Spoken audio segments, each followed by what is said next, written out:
குற்றால அருவிகளில் குளிப்பதற்கு தடையானது விதிக்கப்பட்டிருக்கிறது.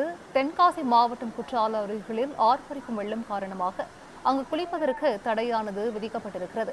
குற்றாலம் மெயின் அருவி, ஐந்தருவி, பழைய குற்றாலம் உள்ளிட்ட அனைத்து அருவிகளிலும் குளிப்பதற்கு 5வது நாளாக இன்றும் தடையானது விதிக்கப்படுவதாக அறிவிப்பு வெளியாகியிருக்கிறது.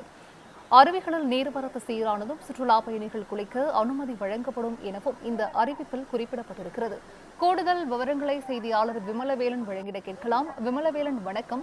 5வது நாளாக இன்றும் குற்றால அருவிகளில் குளிப்பதற்கு தடை விதிக்கப்பட்டிருக்கிறது. இது குறித்தான முழு விவரங்கள். வணக்கம் சுந்தா.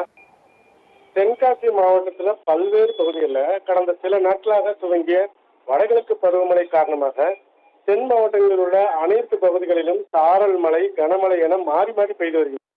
இதைத் தொடர்ந்து மேற்கு தொடர்ச்சி மலைப்பகுதிகளில் கடந்த சில நாட்களாக தொடர்ந்து பெய்து வந்த கனமழை காரணமாக பல்வேறு நீரோடைகள் மற்றும் நீர்வீழ்ச்சிகளில் வர்ற தண்ணீர் வரத்தானது அதிகரிக்க தொடங்கியது.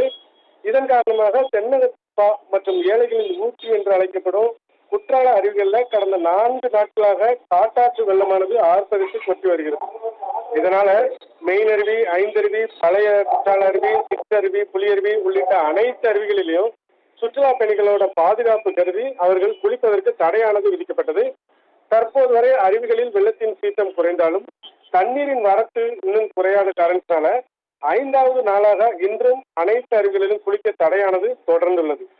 இன்று முதல் தொடர்ந்து 3 நாட்கள் விடுமுறை தினம் மற்றும் தீபாவளி பண்டிகையை கொண்டாடுவதற்காக வெளியூரிலிருந்து ஏராளமானோர் தங்களது சொந்த ஊர்களுக்கு வந்து வண்ணம் உள்ளனர். அவர்களில் பலரும் குற்றால அருவிகளில் குளிக்க விரும்பி அருவிகளுக்கு படையெடுத்த வண்ணம் உள்ளனர். ஆனால் வெள்ளப்பெருக்கு குறையாமல் தொடரும் இந்த தடையினால் பொதுமக்கள் ஏமாற்றத்துடன் திரும்பி செல்கின்றனர்.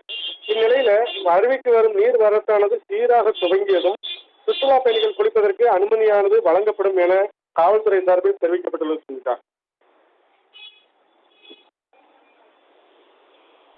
விவரங்களை வழங்கியமைக்கு நன்றி விமலவேலன்.